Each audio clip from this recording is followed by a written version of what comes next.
if you kind of think of the psychology of being in that victim mindset, what happens is you feel that the power and strength to change lies outside of you. Like you don't have control and you don't have the power. But when you take ownership and responsibility, even if it wasn't your fault, you take responsibility, it's like you gain that power back, and it gives you the ability to say, hey, I created this, I can uncreate it, and I can take my power back and start a new chapter. And I think that, again, and that's all mindset, and it's all psychology. It just has to do with the meaning that you give those experiences. If you change the way you look at things, the things you look at change. Hey.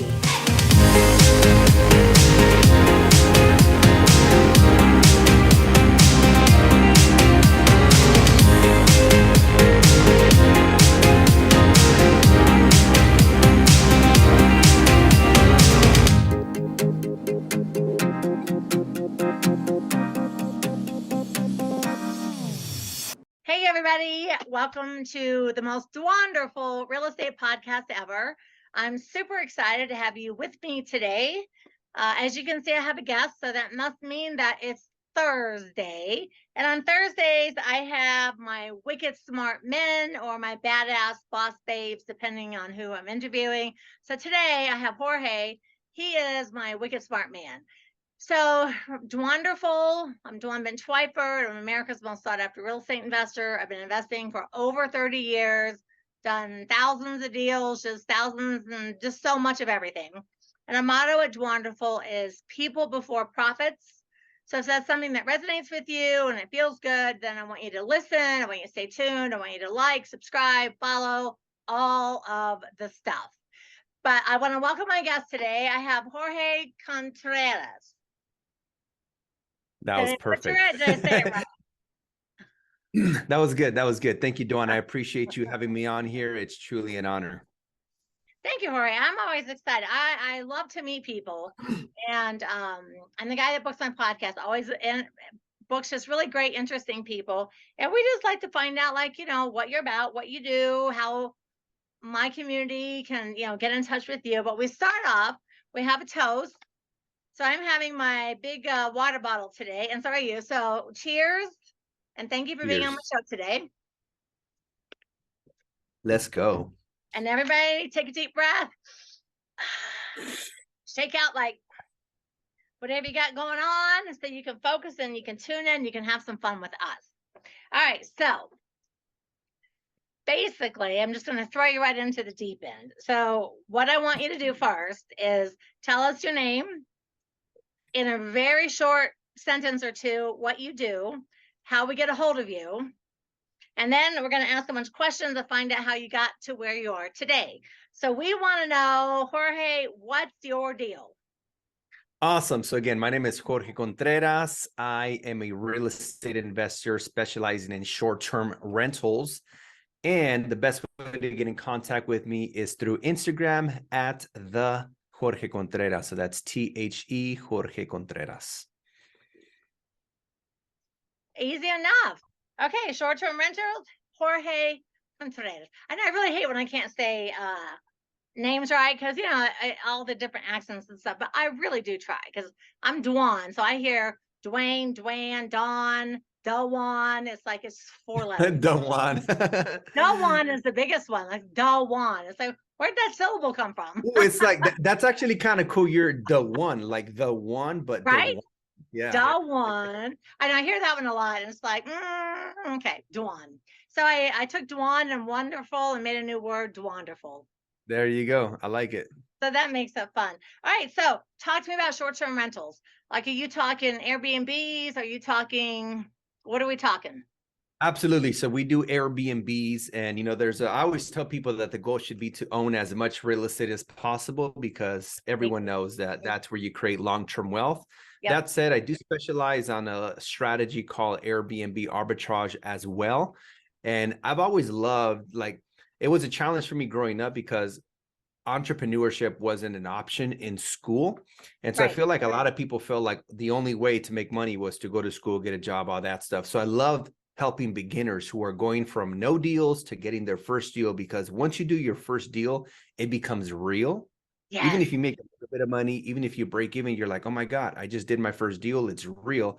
And 100% of the people that never do their first deal never do their second deal. So I love working with beginners. And the strategy we use is rental arbitrage. And that's where you rent properties from owners, get permission in writing, and then launch it as a short-term rental. And then once you do that and get out of the rat race, then you go into the purchasing. So it's just a really fun way to get your feet wet and get started and start gaining some experience. Now let me ask you, how old are you, Jorge? I am 35 years young. 35. Same as me. There you go. There you go. 64. I just had a birthday. What? I look in the mirror, so I'm like, what happened? How did I become There's 64 years old? there's no There's way. when that No happened. way. I don't believe Thank it. you. Thank you. I don't believe, trust me, I don't believe it either.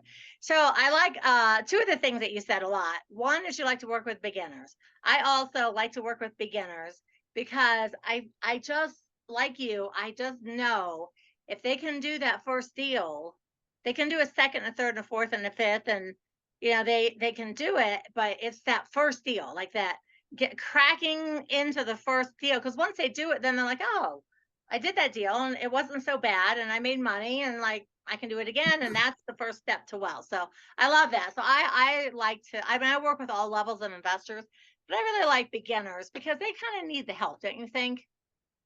Yeah, I agree. Like it brings me back to me and my partner, bought a property cash from a wholesaler using like hard money and all that Oh, good stuff back in 2017. It was the first time we did that type of deal.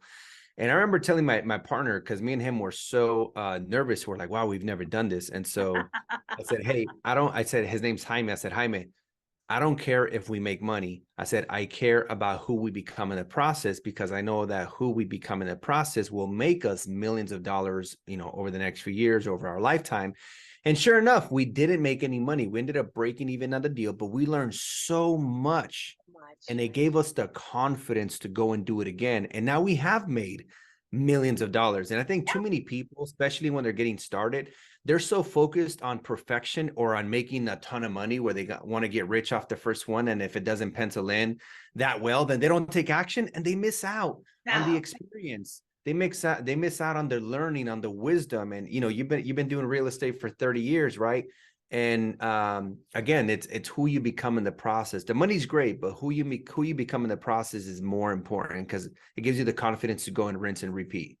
Yeah, I always tell people, I said, listen, if you're a jerk now, you'll just be a rich jerk later. So Absolutely. Money doesn't money's change not going to people. change. It's going to enhance who you are. It's not going to Yeah. change you. It's just going to Yeah. enhance. I always say money doesn't change people. It makes you more of who you've always been, or it just and it just enhances who you are. So like you said, if you're a bad person, you'll do bad things with money. And if you're a Oh, great person, like if Mother Teresa was a billionaire, just think of all the great things she would have done with that money, right? right. Right. And that's why I changed my motto in my company like, I don't know, 20 years ago to be just like really simple, like people before profits. Because I agree with you. If you're always focused on the money or like, oh, I'm only going to make 2 grand on this deal, it's not enough, I'm not going to do it. But I work with people that are in foreclosure. So if I don't Right. help that person and I go, ah, it's not worth my time, it's only $2,000, they lose their house and then all the stuff that happens with the foreclosure. And it's like, it doesn't matter if I'm making 1 million or 1,000, I'm going to do the deal because you do enough of the good deals, all the big deals come and then the money comes. And so in the very, very, very beginning, I was a broke single mom. So my first 2 or 3 deals, I just cared about making money. I'm raising a kid. I'm 30 years old. Like I need money. But very quickly, I started to realize if you just do right by people, the money comes. I agree 100%. It's like they say, don't use people and love the money, love the people and use the money. Amen. Oh, I like that saying. I haven't heard that before. I may steal that from you. Yeah, you could So borrow it, right? Successful I like entrepreneurs, it. we like, yeah, absolutely. So you guys, and I like also what you said. So you find homeowners Yeah. that do you do subject twos, or you find the homeowners that will let you rent their house? We find homeowners that are renting their property like on Zillow, and we'll pay them fair market rent, show why we're a credible tenant, and Okay. let them know how we're going to make sure we pay them on time, maintain a great relationship with the neighbors, make sure the home is being respected, be selective with who we allow to stay in the properties. And yeah, we typically renew our leases, and I have leases that I'm coming up on 4 years. And Nice. yeah, just the landlords, they don't want to have to stop making money for a month while they find a new tenant and have to spend thousands of dollars making some improvements. They just want to renew the lease and keep making that mailbox money. So it's a win-win. But yeah, renting the property from the owners and with their permission, utilizing it as a short-term rental. It's a great side hustle that could easily help someone replace their 9 to 5 if that's their goal. And honestly, that is a really great idea because for whatever reason in my mind with all the Airbnbs, I think everybody owns them and has to get them. But if someone has a house for rent and you can work with them and they'll rent it to you and then you can do all the stuff and like you said, take care of it and respect it, that is a really great way because some people could get into properties without having to own, buy, qualify, mortgage, whatever. They can just take over rental. That's a great idea. Yeah, and like I said, I always look at short-term rentals like two phases, right? For that 9 to 5er who doesn't have, like in most cases, you need 2 to 4 short-term rentals to replace a 9 to 5, right? And most people don't have 2 to 4 the finances to go and buy 2 to 4 properties, right? Unless you do something really creative like a subject to and all that stuff, which I've never done, but I'm sure it could work well. But if someone wants to go the traditional way of putting down, 15, 20%, that's a lot of capital. It's a lot of But a lot money. of people do have the cap. Yeah, a lot of people have the capital to go and launch one Airbnb. You could also put it on a credit card like Robert Kiyosaki purchased his first house. You can use money from a Right? credit card to get your first sublease. And instead of spending the money that you make on profits, you reinvest it to get a second one. And then you reinvest those 2 profits to then get the third one. And then boom, next thing you know, you're out of your 9 to 5. All you needed to do was come up with the first one. And then from there, start buying real estate and start creating long-term wealth. So hopefully one day you could create a fraction of the success that Dwan has created. Oh, listen, that Dwan has created. I don't know about you, but when I did my first deal, I was like broke as a dog. So it was amazing the way that it worked out. I made 22,000 bucks on my first deal, and I was like, I'm a broke single mom. It's made 22 grand. I'm gonna do it again. And then and my daughter's 34, by the way. So I started when she was a baby. Okay. So I was like, and that's why I started. So now I'm still doing it. It's like, I don't know what I would have done if I didn't find real estate when I was in my 30s. Is your daughter into real estate? Does she Oh yeah. like you? Oh yeah, Yeah. yeah. She goes out. We're doing deals right now. We've got 3 deals under contract together.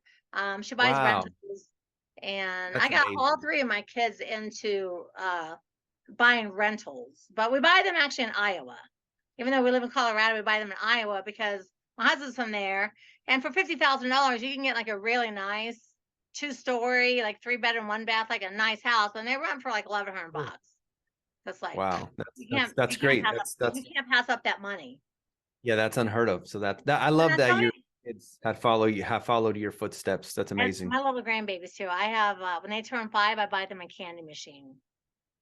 There you They have go. candy machines in stores, and they have their I little love it. key, and they have to clean out their money and count their money and refill it with new candy. And it's like, I said, y'all don't know how lucky you are having a Mimi like me. I So tell me love it. about your book, Breaking Through.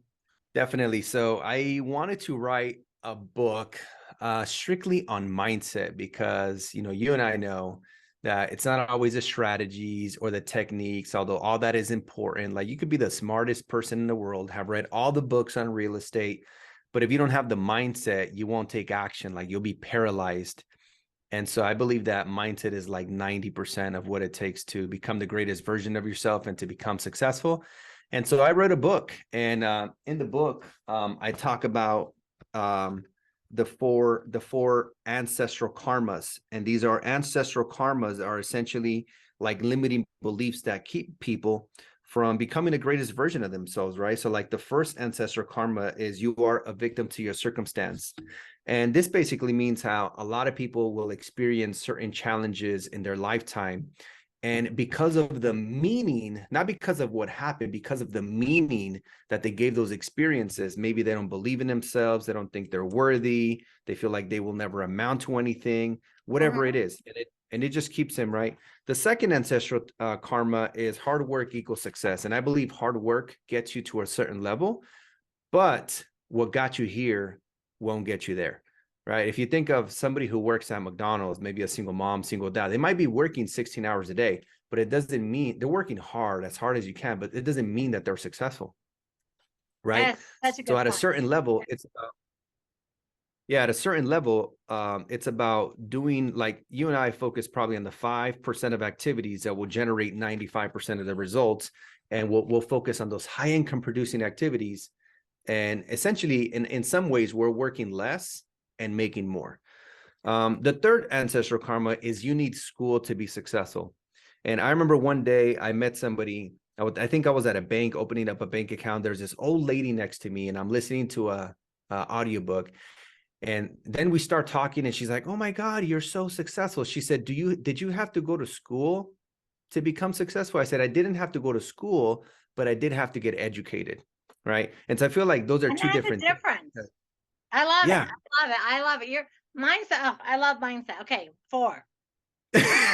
So yeah, it's just like, I mean, you need a school to get a job, but if you want to become successful, all you need to do is find someone who has, like, I believe you focus on short sales, right? Like that's one of your Short specialties. sales foreclosure. Yeah, I actually trademarked Yeah. short sales back and before it was called anything. Yeah. So think about it. If somebody wanted to get into short sales, it's like, why make all the mistake yourself? You could just reach out to Dwan, give her your credit card, and she'll teach you her 7-8 figure blueprint.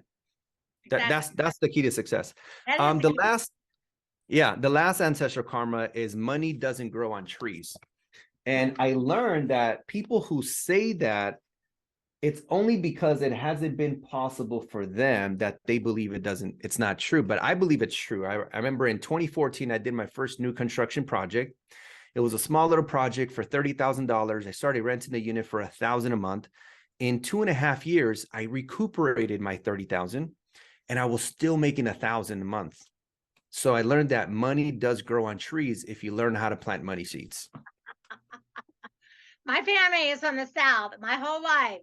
Shut the door. You're raised in a barn. Money doesn't grow on trees. I can't tell you how many millions of times that people have said money doesn't grow on trees. And I'm like, well, it does. You have to create a money tree of real estate. It's You true. just have Like, to build a different tree. exactly. And so it really does. So I think those are 4 of many, limiting beliefs out there that keep people from growing, that keep people from believing in themselves. And so I just debunk those limiting beliefs. So yeah, I came out with this book.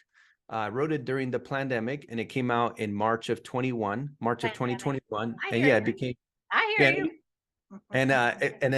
and it became a bestseller within like 72 hours on Amazon. So Great. So you'll be sending me an autographed copy, of course.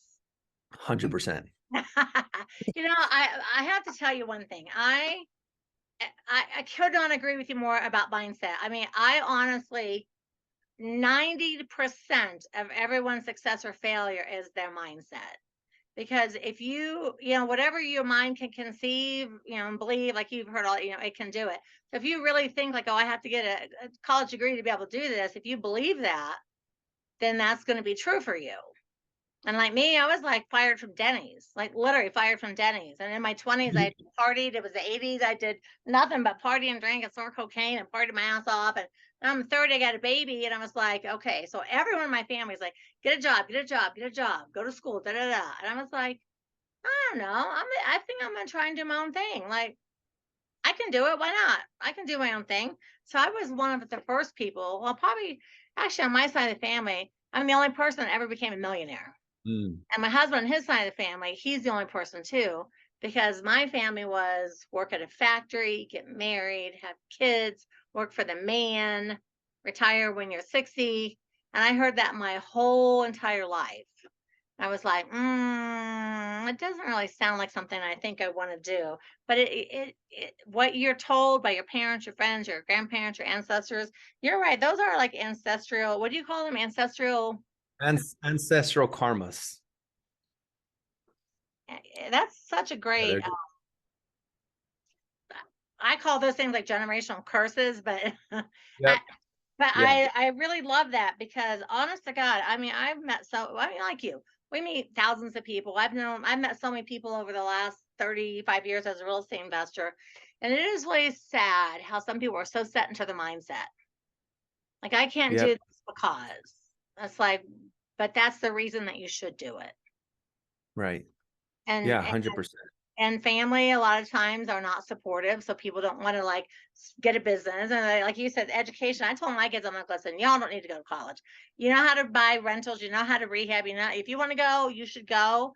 But mama ain't paying for it because you don't need it, and there's nothing about that's going to teach you how to make any money. Read books. So one of my kids went. I didn't. Well, they all went for a little while, but I was just like, that school was getting in the way of y'all making money. So like Yep. whatever you want to do, 100%. fine. But I honestly, I mean, agree. if people want to go, I'm all for it. If you want to go to school, you want to be a doctor or something, yeah, you definitely want to go to school. Exactly. But Yeah, you for sure. need that to be wealthy, and they don't teach you anything in college about money anyway. Exactly. Yeah, it's always interesting how you could be 18 years young and get a $200,000 student loan that you could never get rid of, even if you file for bankruptcy, but you cannot qualify for a $10,000 business loan. It just goes to show where the priorities are. And yeah, interesting stuff. So, Well, I'm happy to see a millennial say that because my kids are all three millennials as well. And a lot of the millennial kids are just like, well, you know. And it's like, it's just good to hear someone that's young that's like, hey, listen, you don't need all that. They can follow you, they can follow me, they can follow, like, you got Rich Dad behind you, they can follow all kinds of people and being very successful. And if you go back to the beginning of time, the way the wealthiest people in the world owned land and real estate and property, and like since the beginning of time, the people that were the wealthiest owned real estate. It's like everybody should do that. yeah, absolutely. Absolutely. 90% of all millionaires have become so through owning and holding real estate long term. So, They have. absolutely. I agree. They have. I agree. So I'm gonna ask you some questions. Let's back up a little bit. So when you were like 12 or 13 or 14, like yesterday at your young age, like where were you living? What were you doing? What was Jorge like 13-year-olds? What were you doing?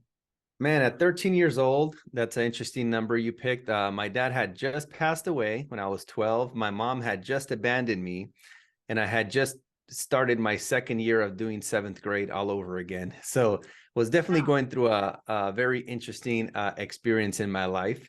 Again, that has so molded me into hard. the I'm sorry person that I happened to am today. you.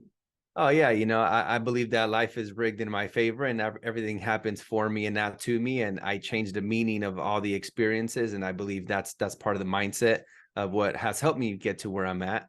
But yeah, that's where I was. I was in a going through a challenging place Really, that helped really. me build character. And it was one of those things where I didn't have a plan B. I only had a plan A, and it was going to work because it was going to work because I didn't have another option. So it was the best thing that could have happened for me. My sister passed away a decade ago, and my niece and nephew, they're twins. They were like barely just turned, they were just 13. And it's a really hard time, to lose a parent. And I mean, it's a hard time anytime, but at a really young age like that, and then to have your mom like abandon you, you really had to have some like grit and some tough as nails. Yeah. I see why mindset's so important to you because that's a lot because that right there would cause most people to remain a victim. Hmm. Oh, my dad passed away, my mom left me, and that's why I do these awful things. And that Yep. right there, that would leave 90% people thinking they can own victimhood for life. Absolutely. And, it's interesting because if you kind of think of the psychology of being in that victim mindset where you feel what happens is you feel that the power and strength to change lies outside of you. Like you don't have control and you don't have the power. But when you take ownership and responsibility, even if it wasn't your fault, you take responsibility, it's like you gain that power back and it gives you the Yes. ability to say, hey, I created this, I can uncreate it, and I can take my power back and start a new chapter. And I think that again, and that's all mindset and it's all psychology. It just has to do with the meaning that you give those experiences. If you change the way you look at things, the things you look at change. Yeah, yeah, yeah. No, I'm the biggest fan of mindset of anyone. My husband's an NLP master.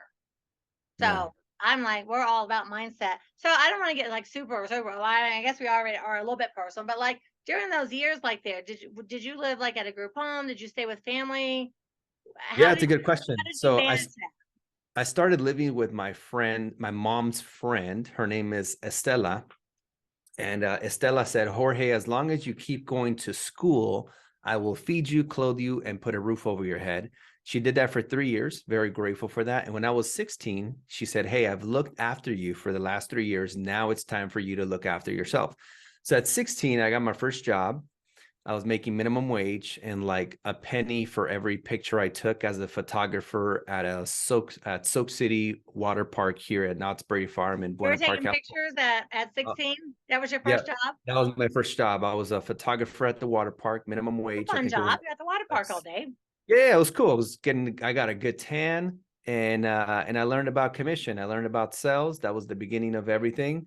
And I started paying like $300 a month in rent, I had my own cell phone bill. And so at 16, I had to become a grown man. So again, people always said that they've always told me that that I've been like 10, 15 years ahead. It was like, yes, because at 16, I had to act like I was 30. Yeah, no, I know. I know. And it's like a piece of you kind of get robbed of your childhood when stuff like that happens. But then the other piece of you, like you really grow up and like you become a man, just like you did. Like you became a man and now you're doing amazing things for other people. Absolutely. Well, that is so interesting. I mean, that is a tough start, into life. So when you're like, say, 23, 4, 5, are you into real estate yet? Are you thinking about college? Like, where's your mind? Yeah. Where's Jorge at that time? Absolutely. So when I was 20, I dropped out of community college and I quit my good paying job at the time at Bank of America. That was my last job 15 years ago. And I ventured into my first business where I was a dance instructor. I was teaching bachata, which is a sensual partner dance from the Dominican Republic. A lot of people who dance salsa, dance bachata. I started like a nightclub, a choreography company. I was doing like weddings and quinceañeras. My partner and I started a bachata Latin dance festival in Los Angeles, had like 8 streams of income, was doing pretty good, Really? multiple six figures in my mid 20s. And then and then what happened is so I loved it. It was a great chapter of my life. But the challenge, Dwan, is that I ran that business like a job. So if I stopped working, money stopped coming in. And I Yes. was definitely working hard, was working like 14-hour shifts, doing, with dance. And I herniated a disc in my L5S1 and I just couldn't walk anymore after a 2 year of it getting progressively worse. So I went to a surgeon and he said, hey, we got to do your surgery within 24 hours. By the way, it's a 50-50 chance you'll ever walk again. Oh, wow. So that made me think of, okay, I know I'm going to walk. I know I'm going to be fine, but I need to start thinking differently. I need to start thinking, how do I make money without using my body, without using my hands? How do I make money while using my brain? How do I make money without trading time for money? So they say, if you ask better questions, you'll get better answers. That's what led me to passive income. And then I purchased my first house at 24 in 2012, the same year I got my back surgery. And then I became a student at the Rich Dad Company in 2015. And within 18 months, my net worth exceeded $1 million. And that's how I became a millionaire by 30. Isn't that an amazing story? Do you ever get like tired of telling it to people? Actually, I don't, because someone, I don't know if you know, do you know Vishen Lakiani from Mind Valley? Mm-hmm. So I went to one of his conferences in 2015 and we were both riding in the little car that takes you to the ballroom where the events are. And I was telling him my story. And then actually, it wasn't Vishen. It was one of the speakers. And he said, that story, Jorge, it doesn't belong to you. That belongs to the world. It does. It does. That's why did you talk about that? I'm sure you talked about that in your book. Yeah. And so that's why I never get tired of sharing my story, because it's what makes me relatable. And people look at, you know what, maybe I shouldn't feel this way about my experiences. Maybe I can change. Maybe I do have the power to change my life, even though I've been dealt with certain cards. Maybe I could change the deck, So yeah, the story doesn't belong to me. It belongs to the world. And that's why I put it in the book. I love your story. I really, I just like, I feel like, oh, I feel so privileged to get to talk to you about your story, like person like this. I love stories like that because I always say your mask becomes your message. Mm-hmm. There you go. And even though my story was quite different than yours, I was still in like the most challenging time in my entire life. And I could have gotten a job and done all the things like everybody told me. But I was like, yeah, I'm just going to try. I want to do this thing on my own. And I believe I can make myself successful. And if I just hadn't done that, It's like I would hate to even think like right now, like what would I be doing? Like what would I have done all my life? Waited at tables at Denny's, worked at factories, like what would I have done? So I am happy that I did that. But it takes a lot of courage for people Yeah. to really like put on the big boy pants and take those steps and move forward like you did. Because a lot of people definitely, especially the back surgery, all that, that would just be too much for some people. Yeah. Yeah. It's going to make you or it's going to break you. So it all comes down to the decision that you make.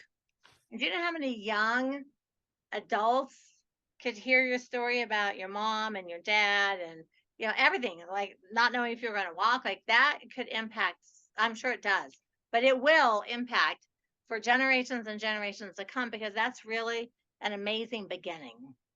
Yeah. Powerful. It's an amazing beginning. All right, so tell me this, jump topics. What's your favorite band of all time? My favorite band. All right. So I'm going to go with this band called Aventura, which is a bachata band of the dance that I used to dance. Now the Enchata, I used to, for a short stint, I taught ballroom dancing. Oh, wow. There I you don't go. remember that dance. Yeah. So it's a Latin dance. So not as popular or as a mainstream as something like ballroom or tango, but it's actually fairly popular all over the world. They have festivals like every weekend And in it's called different. Enchata. It's called bachata. Be with a boy. Bachata. I'm gonna have to look that up because I love salsa and the Oh, swing, and if you love I salsa, you would love bachata. I think that's why I'm like, I don't understand how I've never heard of this, because I love dancing like forever. yeah, and like ballroom has like a lot of structure, whereas bachata is like a very flowy dance. So I think it's a good balance. Yeah. Like wiggle it on now. Okay, Intuda. Now I've never heard of that band. I've all the years I've been interviewing people, there's only been about 3 or 4 people that named a band I didn't know, because I'm pretty good on my music. So now I'm gonna go listen to them today and listen to what they're all about. But only a few people I was like, wow, I've never heard of that band. Because I love music like from the 40s all the way through, like all genres, Yeah. all music. I listen to all of it. There you go. And Tuda. Okay, I'm gonna look them up. Maybe It's listen to them today. Aventura. So it's A and then V as in Victor, Entura. Aventura. Aventura. There you go. Okay, I'm gonna be listening to them this afternoon. I'm gonna be thinking about you. It better be good. There you go. Yep, for sure. It will be. What's your favorite food? My favorite food is I've been vegan for 6 years, so I love vegan Mexican food. No, vegan Mexican sounds good. My husband loves Mexican, and for many years, for like 10 years, he was vegan. I was There like, you, you have at that. I'm so eating the meat. there you go. I love Mexican. That's probably the number one thing that we eat out, is we eat out Mexican. The food is great. What's your favorite part of the day? Yeah. What's your favorite part of the day? My favorite part of the day. I would say it's like the morning, like those first, and I'm not a early riser. I get up like at 8:30, 9 o'clock in the morning, but those first 4 hours are probably my favorite. Just, I don't know, like being able to work on exciting projects. Like right now, I'm working on some developments, some syndications, some new Airbnb partnerships. And I don't know, I'm in love with the journey and in love with the process. And it's just exciting. It's like every day a new opportunity to keep working on these projects and become better in the process and help other people create opportunities. So yeah, the Morning. first I four love hours that. of the day. Everyone has their favorite time of day, and it's so different for everybody because it depends on, like, like what your personal journey is. So I took Yeah, some notes. I don't think I've ever been asked that question. I thought that was a really good question. Well, thank you. I try to have some fun. I have one more question for you too. So, but we're gonna wait on just a second for that. So I'd like to take notes and kind of just do a little bit of a recap. So when we have guests on, my guest session is called Inside the Minds of Today's Millionaires. And I do like to just talk to people, not so much about what they do, but more the journey, because for someone to take the journey to become a millionaire, somebody else could have had the exact same opportunity and didn't take the same journey. So I always want to know what's happening inside the minds of today's millionaire. So that's basically what this session is called. And of course, you're my wicked smart man. So I take a few notes. So we just kind of see if we got inside your mind a little bit today. So Jorge, we find you at the Jorge Contreras. I'm murdering your name. Contreras? Yeah, there you go. Is that Yep. acceptable? I'm It's sorry. acceptable. It's good. You're 35. You do short-term rentals, and I like that. You find properties that are for rent, talk to the owners to let rent to you, and then you do the short sales. And your breaking through mindset is the ancestry karma, which, like, I can't even tell you how much that hits with me. About victimhood, hardworking equals success, which is not true. School, you have to go to school to make money, and money doesn't grow on trees. I agree with all those things, but that's like beat into us, so it's nice to see someone like break that. And you got your first job at 16. Your mom's friend helped raise you and said, okay, you're 16, you're a man. And you had dancing and the bachata put on festivals, which sounds like so much fun. I would love to have known you right now. It's like, oh my God, we would have so much fun. But injured your back, surgery, and that was like a turning point for you because you're 24. Like, what are you gonna do? And you got into real estate, which is the best thing ever. And you like Adventura music. Is that the word? The band? Aventura. Aventura. Yep. Okay, vegan Mexican, and you like the first 4 hours of the morning. That's like your space. That's your Boom. happy. On point. On point. All right, good. So again, just tell people one more time how to reach you. So go on Instagram and then type the word THE, and then it's my name, Jorge Contreras. That's JORGECONTRERAS at the Jorge Contreras. Any other way? And Instagram's it? yeah, I mean, I got a YouTube channel. There's a podcast. My website is also thejorgecontreras.com. Best way to reach me would be on Instagram. And what's your podcast is called? It's called the Jorge Contreras Show. Yeah, I like the fact that you just use your name everywhere. I just once I started Dwanderful, I use everything. Dwanderful is, you look it up, it's like 1,000 pages deep because once you get it, you just use it. So I like that. Okay, last thing. Absolutely. So I want you, also everyone, I want you to listen and find Jorge's podcast and subscribe, leave some 5-star reviews because all of us at podcasts, we do it for you and to educate you. And our podcasts don't grow without listeners and subscribers and people sharing and telling other people and how awesome it is. So go over there, subscribe and listen. Also to mine. Opt into my website, Dwanderful, DWANDERFUL, Dwanderful.com. And I've got an ebook for you. That's the top 7 real estate strategies for today's new markets, but it does not have your strategy in it. So you have to go see Jorge for his strategy. Okay, last thing. I want you to give us a parting word of wisdom, but actually just one word. One word, progress. Oh, that was fast. Yeah, Sometimes sit for a minute thinking for a word. Progress. That's all that matters. Progress equals happiness. And what does progress mean to you? When I think about it, a lot of people don't become successful because they focus on perfection, and perfection doesn't exist. All that will ever exist is progress. So you focus on that and you'll be good to go. That is an excellent parting word. So I have really enjoyed getting to know you. Thank you so much for being on my show today. Everyone, again, listen, follow. This guy is so smart, and you are so cute. I have to tell you, so cute. So Thank you. Are you single, married? Do I need to find you a one? Married, and 2 daughters. Oh, but your kids are so freaking cute. How old are your kids? They're about to be 4 and 8 months. Oh, that's my grandbabies. I love them. So cute. Yeah. So cute. So cute. They're lucky to have a dad like you. They're going to be successful because they're not going to know that anything else exists in life. What was that? I said, your kids are really going to be successful because when they grow up with you, they're not going to realize there's another option. That's right. All that exists is all that exists. That's it. I love it. All right, guys, we'll see you next week. Same bat time, same bat channel. And remember that the truth is in the red letters. All right, everybody. Ciao. Ciao.